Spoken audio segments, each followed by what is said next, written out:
Yo, what's going on, Nomads and Drifting Podcast listeners? I'm Brian. And I'm Monica. And welcome to the Backspace Nomads Podcast, where we talk about our nerd for video games, movies, and all the dork in between. This is episode 73. It's September 11th, and the question of the week, if you were to get your ass thrown into video game jail, which gaming character would you want to be your judge? Let's start the show.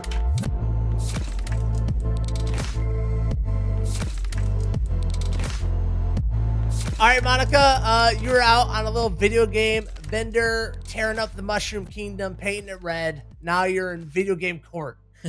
Who's your judge that you want to preside? Well, I'm real nervous because I blacked out and I don't really remember what I did. But what I firmly believe is that stern judges and judges that have strong personalities, like, think about like the judges on TV. They always seem like I'm always pretty and agree. I agree with what they come down with. Judge Judy, she comes down hard, but like, man, badass. I think someone with like her spirit, her fighting spirit, would really help me. So if I had to pick a video game character to be my judge, it would be Mike Tyson from Mike Tyson's Punch-Out. You would pick Mike Tyson from Mike Tyson Punch-Out. The 3-bit wonder, as the kids call him. Why are you picking Mike Tyson? For one thing about this. Okay. For one thing about this. Mike Tyson's a fighter. He's stern, Yeah, okay. but he's got a heart, like he sees puppies and he's like, those are cute, like he's gonna say like, this is an innocent little creature, we can't put that creature into prison. And then he might just start like punching people next to him, but he wouldn't hit me. I just feel like he'd be fair. I feel like he'd be fair. And also if he got riled up, he'd just start punching people, which his voice paired with just the fact that he'd be punching people would be very humorous for me at the very least. Yeah, you're right. If you're going to be locked up, the last thing you see is going to be good and funny for you. Yeah. Mike Tyson. Good Lord. You don't think he'd be a good judge? Probably not. I think he would be absolutely. Dude bites ears off. His famous quote is, everyone has a plan until they get punched in the nose. That's the judge. That's your strategy. I don't know. I just think that he's hard hitting, I don't want to know your best newscaster. It's who's your judge. Hard hitting. I was trying to find a personality that fit Judge Judy as closely as possible, That's what I came up with. All right. You think I'm going to prison? Fine. All right. Yeah, so who's your choice then? Do you even have to ask, Monica? This isn't obvious. I do have to ask. Who would my judge be? I don't Donkey know. Kong. Donkey Kong. Donkey Kong.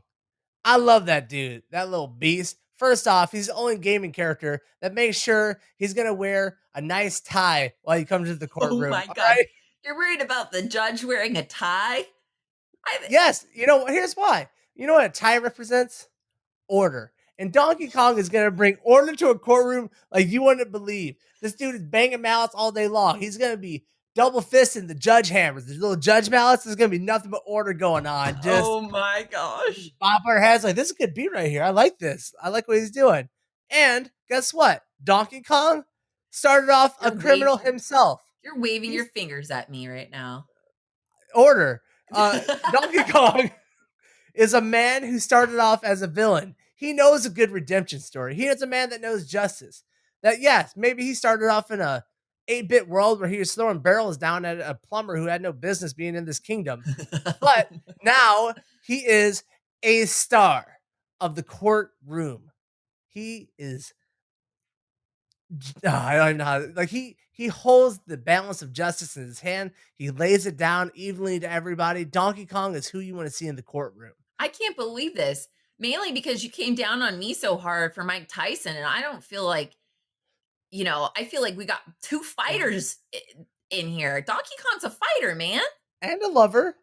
He has a little Diddy Kong running around. Okay.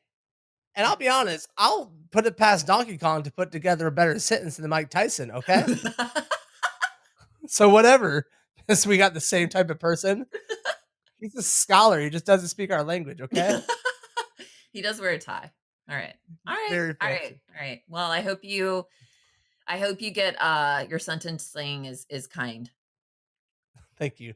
Uh, all the nomads listening at home, down in the comment section below, by the way, let us know who is the judge that you would want to see in the courtroom. Looking forward to seeing your answers for next week. Let's move on to the main part of the show. Monica, there's a little game that came out on the PS4 this week. What? There's no games.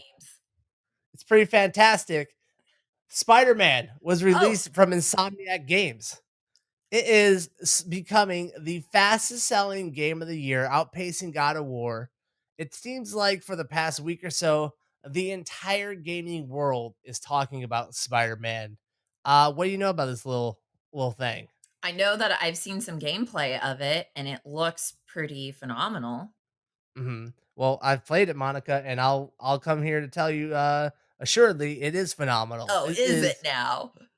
It's one of the funnest games I've played in a long time. Uh, I think it would be quite obvious. Everyone knows what Spider-Man does, and that's swinging around Manhattan. And Insomniac Games has absolutely nailed the swinging mechanic in this game. When you're flying around, swinging from building to building, running on walls, it is so fluid and so seamless. Like I can do it for hours and hours on end. I'm absolutely in love with the Spider-Man game. So you didn't find anything clunky with it or anything like in general? Was it easy to pick up or, and Yes, adapt to? right from the very beginning, the way they lead you in from the opening intro, it like leads you into like a mid swing where it's like press R2 to swing and bam, you're off. Yeah. It's all just hitting the R2 button to swing from buildings. There's some different like little mechanics to get in there if you want to like shoot forward faster, if you want to like perch onto a ledge. The only thing clunky is like when you make a mistake and you just dive like straight down into like the a building and you stop abruptly, you're like, oh, okay, so I guess even Spider-Man can't make up for like my how dumb I am at playing this game. Like he's not even good enough to deal with that. Yeah. The fighting system in this game feels like super rewarding. You're able to like dodge attacks, slide under enemies, use your web shooters. There's also a lot of puzzle features in it to go hand in hand with like Peter Parker being kind of a scientist, engineer Mhm. type of character. I don't know, man. Like they have absolutely knocked this thing out of the park in the way it plays.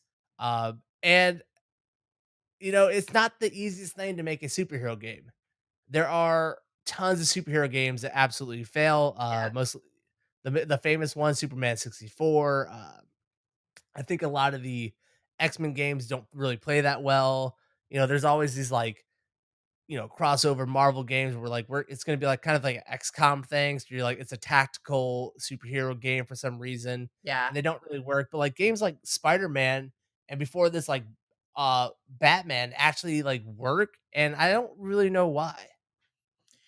Yeah, it's interesting. I feel like a lot of times so there's a lot of games that come out kind of coinciding with movies, right? Mhm, I feel like you see a lot of that and maybe it's because of the fact that a lot of those games just do seem kind of like a money grab. And mhm, this one feels more or is intended to be completely standalone. But I guess, like, mhm. why have no other superheroes, been involved with, like, a really, game 100% focused on them and been successful? Maybe it's just because they're, in general, kinda lame. Like, You think think about Iron Man's lame? How dare you?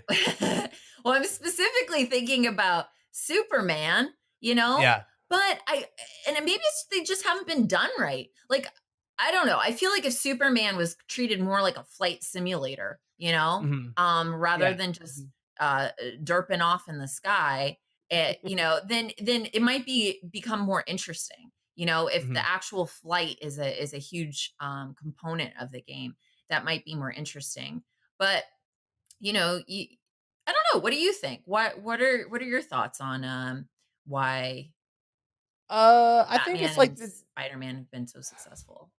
I think it comes from the developer really knowing the character, what makes the character fun, and letting you do that.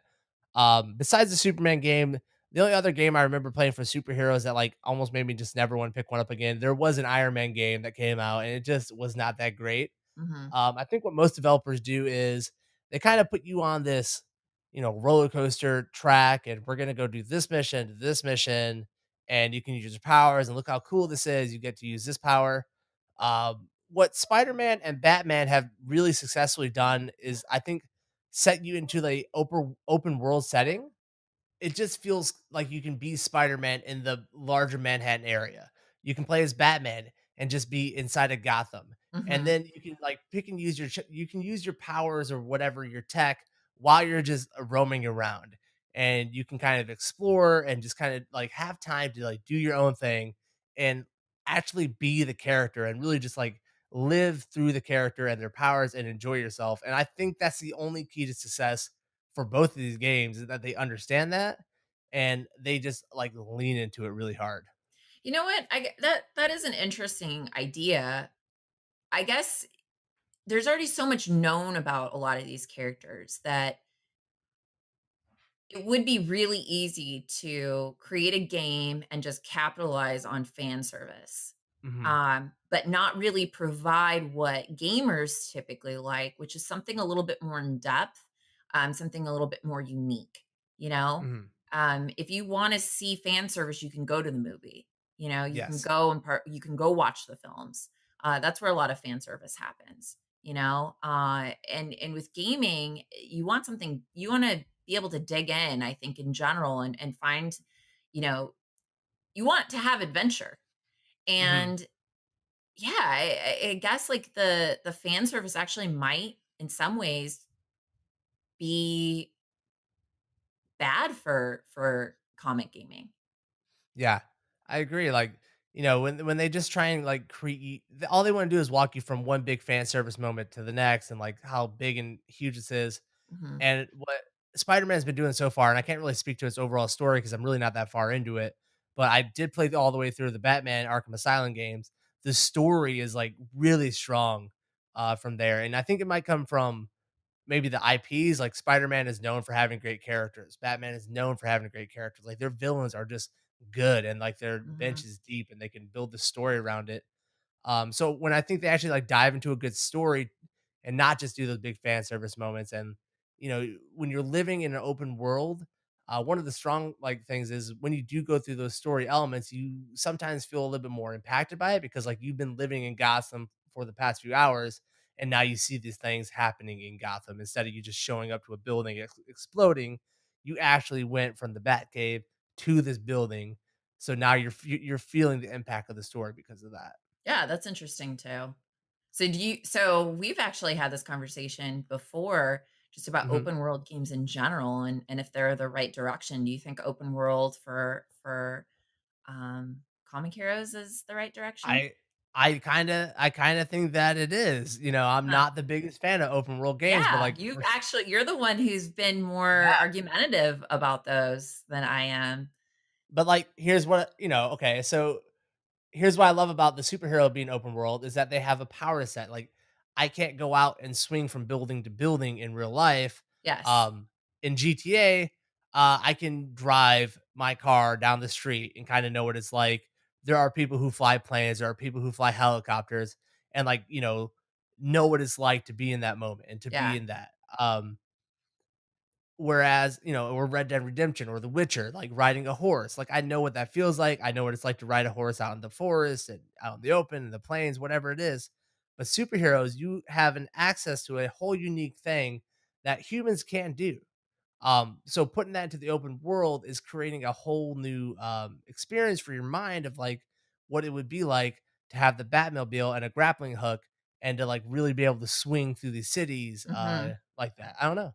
Yeah, no, it is interesting because most of the time you're forced to follow that story very linearly.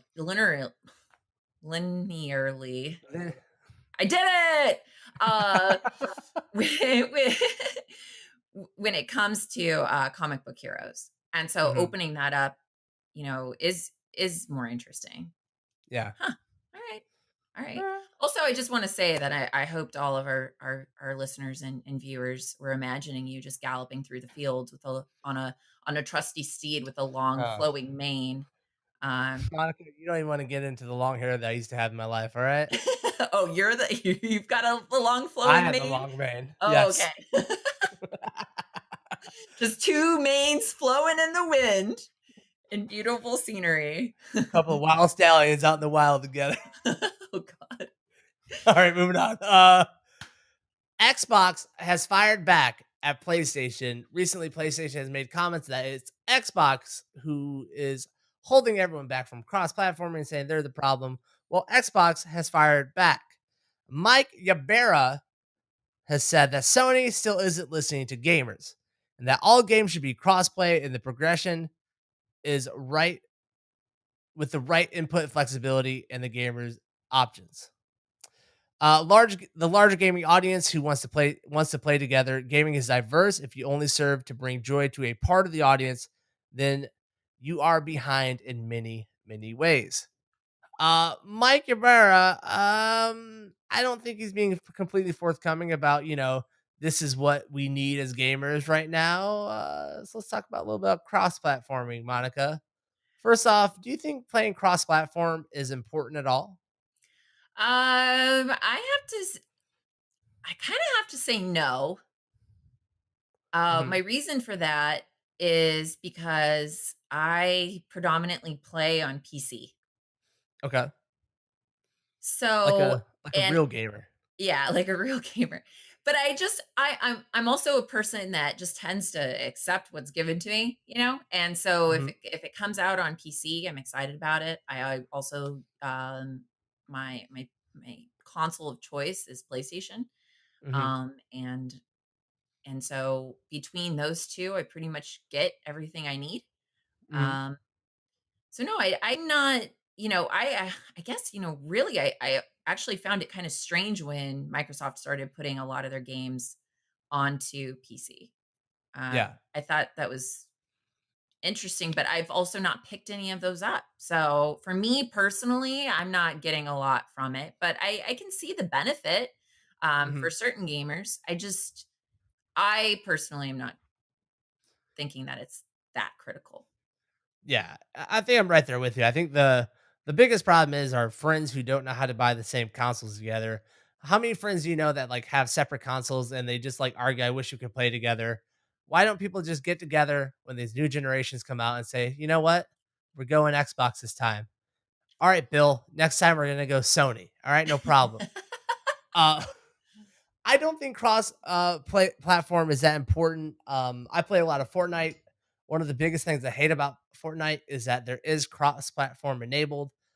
You are able to play against PS4 players Oh and yeah, Xbox that's players, true. and like And it even is just mobile, right? and mobile can get onto the service too. Yeah. I don't think it's a good experience. I don't think it's that fun. But apparently, when they just want as many people playing together as they can, the one thing you can't do in Fortnite is PS4 players and Xbox players can't play together against Gotta each keep other. them Like separate. keep it separate. And there was a time where like I think both of them had jockeyed for this like moral position that like we're the ones trying to get the crossplay done. And it tends to be the person who is lagging behind in console sales. There was a time where Sony really wanted the cross-platform to happen, but Xbox said, "No, it's good. We're good. We're on top of sales. We don't need this." Now the Xbox One isn't outselling the PS4, and it seems like the tables have flipped. And I just don't think they're being genuine. They don't want to outright just say, we live in a capitalist society. We're trying to make as much money as we can buy our console. Yeah. One of the Uh, things that you had kind of mentioned too around the circulating around these jabs, these Mike Tyson jabs Mike between Tyson again. Sony and Xbox is Hmm. that, they still come out with exclusive games. So, Yes. That's the funniest part. The quote: "Larger gaming audiences who want to play together." If gaming is so diverse, why are there gaming exclusives to the Xbox? Who had the most exclusive titles at the last E3? That was Microsoft. That was Xbox. They said we had the most exclusive titles. Why buy a PS4? But yet they want all this crossplays to happen because the gaming audience wants it. Like, I don't believe these guys. I hate that they're not honest about it because I don't know, like, who can't see through this? yeah, this argument kind of reminds me of when I was in kindergarten and this kid Jesse said your mom's fat and it made me cry. And then I went home to my mom and I said, "Jesse said that you're fat." And she's like, "But I'm not." And I'm like, "Well, you said it though." And she's like, "Yeah, but I'm not though." So it's just like one of these weird arguments where it's like they're not nothing's really being said that's true. So like why is it being said and why is anyone like even responding to it, you know? Is your mom the Xbox in this analogy? Uh I think my mom would be the PS4, PlayStation. Yeah. Yeah, she is a PS4. Yeah. Jesse's the Xbox. Jesse's an Yeah, asshole. Jesse's the Xbox, and I'm just the person just trying to be a gamer, you know? All right, up next, Battlefield 5, Dead on Arrival, More question mark, drama. drama. Um, Early analysis points that the Battlefield 5 is having really bad pre-sales. Some analysts are saying this might be this year's Titanfall 2, which is well, it's saying that Battlefield 5 is probably gonna be an amazing game like Titanfall and just no one picks it up. Patrick Suderland, who was EA's chief design officer, has resigned recently. Totally not related, totally not, has nothing to do with these pre-sale numbers. He just decided to resign. He, interesting enough, used to be DICE's former CEO. So he is a longtime Battlefield dude. He kind of had a battle position about defending the female lead and how, remember we talked about that. There's Yes, we did. uh, People you were know, up in arms that there was a lady. an uproar.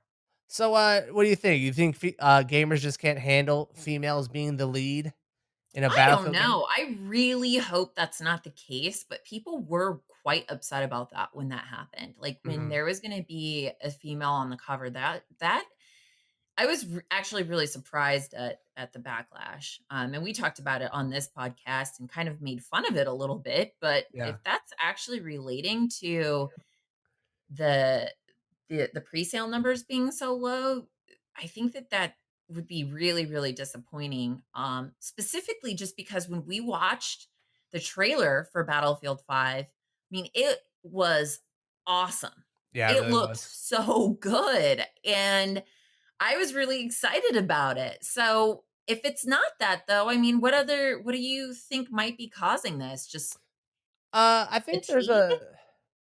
a fatigue, maybe. I don't think it doesn't feel like there's been a ton of time in between like Battlefield 1 and Battlefield 5, I guess. I know that sounds dumb, but they put out their World War One game, and it feels like a year later they're putting out this next one. Mhm.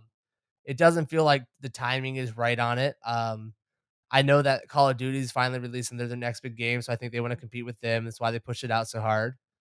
And I really think that gamers have a bad taste in their mouth, whether or not they agree with it, that this Patrick Sutherland and EA as a whole, because he's representing them, kind of came out here and was like throwing punches as gamers, like, oh, you don't like this, just that's because you're dumb and uninformed about the females in this game. And I'm somebody who was excited to see a female lead in this game. I was like, that's kind of cool. Like, I'm ready for that. And then I saw his remarks. I'm like, all right, dude, like, calm down, put your guns away, bro. Like, just you don't have to like slap everyone in the face and say they're dumb. I know we live in this kind of Twitter generation where you gotta lash out real hard and let people know just how in tune you are with like the greater public, like about how everything feels. But I don't Yeah, know. who's more politically correct, who's more correct in general, Yeah. Hmm. who has the higher moral ground. Yeah, it gets a little bit exhausting. I'm sure that that wasn't helpful, but I also think that, you got to remember, or I would hope that, you know, consumers remember that it's not just one person behind this game, you Yeah. know? And the trailer did seem really exciting to me. In general though, you know, since the presale orders kind of hit the internet by storm and a lot of people were reporting on them, I've actually heard quite a few people say that they're still excited about the game. So Hmm. I don't know. Do you think that this will end up backing out for them, or do you think it is going to end up being a total flop? I think it is gonna be a flop. I don't think there is room for this game right now. The big selling point is gonna be its battle royale system, which Call of Duty is having its battle royale system beta this weekend. It's having like a hugely successful weekend on Twitch. So there's already people like so many shooter games, so many battle royale games. Uh, I think people are having a little bit of a fatigue from the Battlefield games, like you're talking about. Mhm. But they're doing their darndest, like, to get this thing rolling. The amount of Twitch streamers who have, are running sponsored ads at the same time for this. Like I seen one where like all the huge influencers were playing this at the exact same time. Um, Mhm. EA is doing huge segments with the host of the Daily Show where he's like interviewing the developers and stuff at these big conferences. Casey Neistat like has stuff on his channel. Like it is like this huge movement. Like EA is dumping money into this.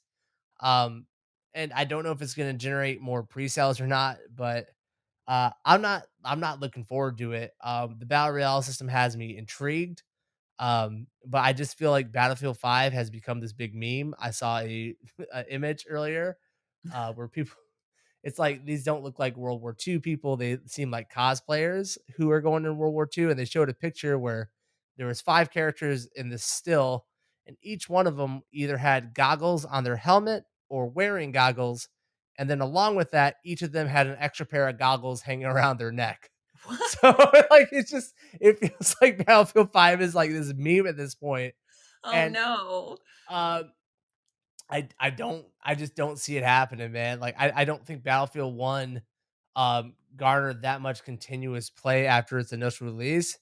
And I don't know, man. I just don't see it. That's it. That's an interesting topic maybe for another show, as we kind of made fun of how there are so many Battlefield 5, like God of War. Well, now they just called it God of War, but really it would have been like 4, Yeah, yeah, like how many numbers can we go out to before they have to retire? I think we got to hit on that next time. But yeah. When is enough enough? yeah, yeah, but I guess, I'm not gonna be playing Battlefield 5 more than likely. That's just not my style of game, but, it did seem exciting, so Mhm. it will be a little bit disappointing, but I also agree with you. It's kind of following a similar format and is getting a little bit tired, so Yeah, sure. All right, we're gonna go to break, and when we come back, we're gonna be talking about the most profitable games. Right woo-hoo. back, episode 73, Backspace Nomads.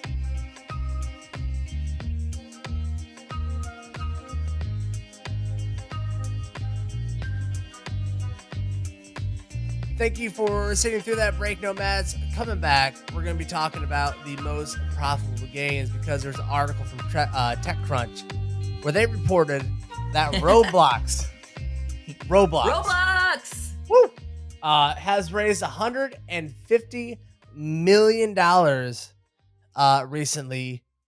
And it is rumored that Roblox already is valued at 2.5 billion with a B. Do you know anybody that plays Roblox, Monica? Well, I'm not 7, so no. But to be honest with you, I didn't even really know a heck of a lot about this game. I feel like I'd heard snippets about it. Yeah. You had even mentioned that you had heard about it too, but it almost always seemed joking, Mhm. like you were hearing about it in a joking manner. Yeah. Um, I kind of became more aware of it when I found out that somebody had like hijacked Roblox and created a sex dungeon, and this is predominantly played by children. Yeah. Okay. And some mother saw all of this going on and it got reported and, it went off like parenting.com and like everyone was going nuts. Oh, your kids are playing Roblox. Are they in a sex dungeon? And that's when I was like, whoa, maybe I should check Roblox. What's wrong with you? What is wrong with you? Good Lord. So apparently Roblox is the most profitable game that no one's ever heard of. Well, no, by no one, we Yeah. us. And Yeah. we're everybody. So. Obviously. I went and I looked up what are the top 5 best-selling video games of all time? Because if I don't know about Roblox, there might be some stuff out there that we just don't know about, and we're professional podcasters. It's our job to inform, Monica. So, I Yes. got this list. I'm gonna test your knowledge. Okay. I want you to tell me the top guess the top 5 best-selling video games of all time. So, what is the 5th best-selling game of all time? Mike Tyson's Punch-Out. Are you gonna take this seriously or not? Mike Tyson has come up 3 times in this podcast, and I just feel like that's, I don't know, one time too many. Good Lord. No, Mike Tyson's Punch-Out did not make the list, Monica. Okay. All right, let me try again. Again. How many guesses do I get? I get 5, right? Well, you're down to 4. You messed up the 5th one. So no. The 5th most best-selling video game of all time, Super Mario Bros. Or 40 million copies because they're earnest, wholesome people. Unlike Mike Tyson, unless he hears this podcast, you're very nice. I think you've done a lot of good stuff in your later life. All right, so the 4th best-selling video game of all time. Grand Theft Auto 5. Oh my God, you nailed it. This is Grand Theft Auto 5 at 80 million copies sold. I love you throwing them guns up. I love you getting excited, like guns and guns. Okay. All right. The 3rd best-selling video game of all time, Monica. Ooh. Mario Kart 64. That is incorrect. This would be, here's a sleeper, Wii Sports. With 82 million copies sold. I thought that came free with the game. Well, with the console. Marketing. Get with it, Monica. How dare you don't know about this yet? It's 2018. Let's go. Damn. All right. I would not have guessed that. I didn't either. I was really shocked about that one. The 4th best-selling game of all time, or this would be the 2nd best-selling game of all time. What you got? Oh, well, now I'm confused. I was sure about Mike Tyson. That confused me. Grand Theft Auto 5, I got it right. So I was like, okay, this seems to make more sense. I thought Mario Kart definitely, well, maybe it's not number 3. Shit. Look, we just talked about Roblox. We got kids watching, all right? Watch it. My poo-poo. Oh, poo-poo. Let's see here. All right, let me make a decision. Let's go Zelda Ocarina of Time. Zelda Ocarina of Time is not on the list. I'm sorry. Oh my gosh, it won Best Game of the Year 2 years in a row. What's going on? Sorry. It didn't win this bogus. one. The 2nd best-selling game of all time, Minecraft. Oh, why didn't I guess Minecraft? 122 million copies have been sold of Minecraft to this date. Oh my goodness. I should have known that. Roblox is just basically a derpier version of Minecraft. I know. I feel embarrassed for you. It's fine. All right. The number 1 best-selling video game of all time, Monica. Brian, I feel so much pressure right now. Mm-hmm. No one's gonna make fun of you in the comment section if you get this wrong. Can I get a hint? Is it old or new? It's old. It's a classic. It's a classic. The soundtrack is legendary. Everyone knows the soundtrack. I'm gonna just say the only classic game that I play on our arcade at work, Tetris. Monica, Tetris is the number 1 best-selling game of all time. Oh my gosh! I'm so I feel excited. like that was pretty good. I got 2 out of 5. That's pretty good out of all the games. I got goosebumps. When you were getting me really excited about the fact that I might have gotten Tetris right, and then I didn't want to seem too excited because you do that to me, and then you make me feel like a fool. So I was like, don't show it. But I got goosebumps. I was like, did I do it? I'm pretty excited. I mean, you gave me a hint. I don't think I would have guessed Tetris without that hint. I'm good at 2 things. Giving people's hints and getting everyone's expectations up, and then either letting them down or delivering. So. Yeah, I know you're really good at those things. Those are your top 3 things that you're good at. I could get all of those right. So Oh my God. Fourth would be cooking. Thank you. I'm actually a really good cook. You are. Oh, I made some soup this morning. Delicious. Anyways, all right. So those are the most like best-selling games, video games of all time. But it's like you said with Legend of Zelda: Ocarina of Time. Some of the ones just like they don't get sold, but they're really great, right? So it got me thinking, and the question I wanted to ask you: what is a game that's like one of your favorite games? More people should be playing it, but what would you do differently to get people to play it, make it more best selling? Okay. I thought about this and I am so excited to talk about this for a All little right, bit. let's go. Mainly because I can truly dive in and talk about the areas where I was most disappointed. Okay. Yeah. So as a child, I liked all different types of games, all different types, like would Mhm. play pretty much everything. But there was one game that I just couldn't get enough of. And there have actually been like games that are very similar. Stardew Mhm. Valley is a very Ooh, similar game that came out within the past like few years, but it's based off of the classic Harvest Moon. Okay. yes, I do this. I loved Harvest Moon. All right. I liked going on the dates with the ladies.